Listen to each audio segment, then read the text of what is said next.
आप देख रहे हैं ट्राइबल न्यूज, हमेशा सच के साथ। नमस्कार, स्वागत है आपका। आप देख रहे हैं ट्राइबल न्यूज और आपके साथ मैं हूं वैशाली व्यास। उच्च शिक्षा की गुणवत्ता बढ़ाने के लिए विश्वविद्यालयों को समन्वित रूप से ठोस प्रयास करने होंगे, ये कहना है राज्यपाल सुश्री अनुसुईया उइके का। अगले शैक्षणिक सत्र से नई शिक्षा नीति लागू करने की तैयारी की जाए, विद्यार्थियों को मानसिक सलाह देने की व्यवस्था की जाए। राजभवन में विश्वविद्यालय समन्वय समिति की बैठक आयोजित की गई।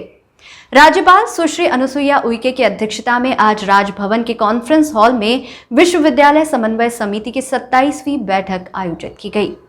इस बैठक में स्वास्थ्य मंत्री श्री टी.एस. सिंहदेव, उच्च शिक्षा मंत्री श्री उमेश पटेल सहित समन्वय समिति के सदस्य उपस्थित थे। बैठक में राज्य में उच्च शिक्षा की गुणवत्ता बढ़ाने, विद्यार्थियों को आज के प्रतिस्पर्धात्मक युग के अनुसार काबिल बनाने और रोजगारोन्मुखी पाठ्यक्रम तैयार किए जाने आदि के संबंध में सार्थक चर्चा की गई और कुछ महत्वपूर्ण निर्णय पारित किए गए। राज्यपाल ने कहा कि राज्य में उच्च शिक्षा की गुणवत्ता बढ़ाने के लिए सभी विद्यालयों का नेक के जरिए मूल्यांकन किया जाना आवश्यक है। उन्होंने कहा कि विद्यार्थियों को अध्ययन के दौरान करियर संबंधी मार्गदर्शन देने के लिए भी एक प्रकोष्ठ बनाया जाना चाहिए, जिससे वे अपनी क्षमता के अनुरूप विषयों का चयन कर रोजगार प्राप्त कर सके। साथ ही सभी महाविद्यालयों में प्लेसमेंट सेल भी गठित किया जाना जरूरी है। उन्होंने कहा कि नई शिक्षा नीति 2020 को राज्य में लागू करने की दिशा में शीघ्र प्रयास किए जाए। उन्होंने विश्वविद्यालयों से इस संबंध में पाठ्यक्रम बनाने के निर्देश दिए ताकि अगले शैक्षणिक सत्र से ये लागू किया जा सके। उन्होंने सभी कुलपतियों को महाविद्यालयों का नियमित निरीक्षण करने के लिए कहा और विश्वविद्यालय की गतिविधियों के संबंध में त्रैमासिक रिपोर्ट भेजने के निर्देश दिए। उन्होंने कहा कि नई शिक्षा नीति के अनुरूप विद्यार्थियों को नैतिक शिक्षा का ज्ञान भी दिया जाना चाहिए, जो कि एक मजबूत राष्ट्र का आधार स्तंभ होता है। उन्होंने कहा कि महाविद्यालयों में विद्यार्थियों को गांव में जाकर गर्भवती माताओं और बच्चों में कुपोषण रोकने के संबंध में भी जागरूकता लानी चाहिए।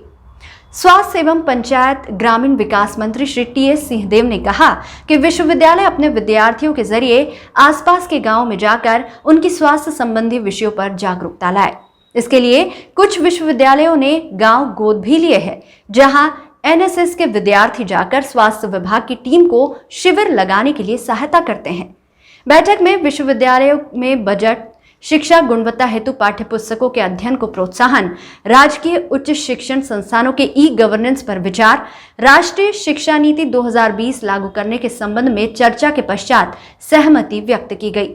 बैठक में विधि एवं विधिक कार्य विभाग के प्रमुख सचिव श्री राम कुमार तिवारी, राज्यपाल के सचिव श्री अमृत कुमार खलखो, स्वास्थ्य एवं परिवार कल्याण विभाग की सचिव सुश्री शहला निगार, कृषि एवं जैव प्रौद्योगिकी विभाग के संयुक्त सचिव एवं विभिन्न विश्वविद्यालयों के कुलपतिगण उपस्थित थे।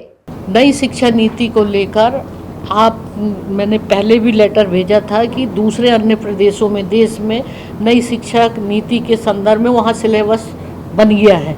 अगले वर्ष के लिए वो सिलेबस जो है मुझे लगता है कि उन प्रदेशों में लागू हो जाएगा, लेकिन हमारे यहाँ पर इसके लिए मतलब कार्रवाई शुरू की है, इसके लिए एक कमेटी बना दी गई है।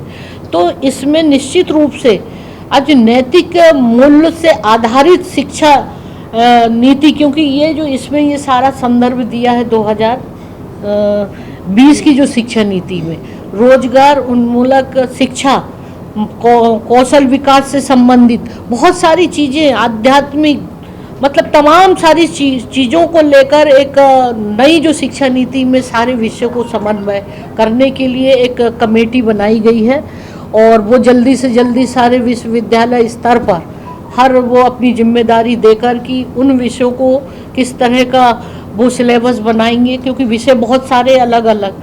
तो मैं समझती हूँ कि जल्दी छत्तीसगढ़ में भी इसका काम शुरू हो गया है और मैं कब तक हो सकता है ये वो रिपोर्ट नवंबर के आसपास तक शायद रिपोर्ट आ जाएगी।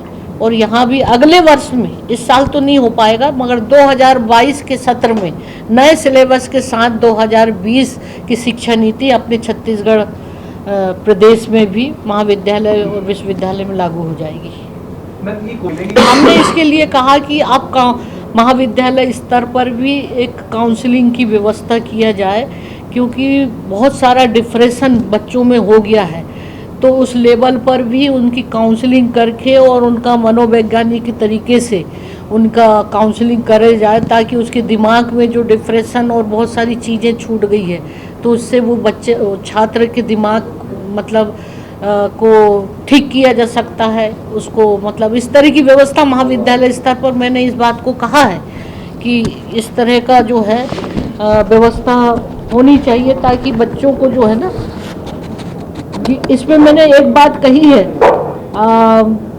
सभी विद्यार्थियों के साथ संवेदनपूर्ण तरीके से व्यवहार करना चाहिए। हर विश्वविद्यालय अपने यहाँ एक मनोचिकित्सक की टीम की व्यवस्था करें, जिसके माध्यम से कोविड काल में विद्यार्थियों की मानसिक परेशानी को दूर करने के लिए काउंसलिंग करें। ये व्यवस्था के लिए हमने कहा है। ट्राइबल न्यूज में फिलहाल इतना ही। आप बने रहिए हमारे साथ। आप देख रहे हैं ट्राइबल न्यूज, हमेशा सच के साथ।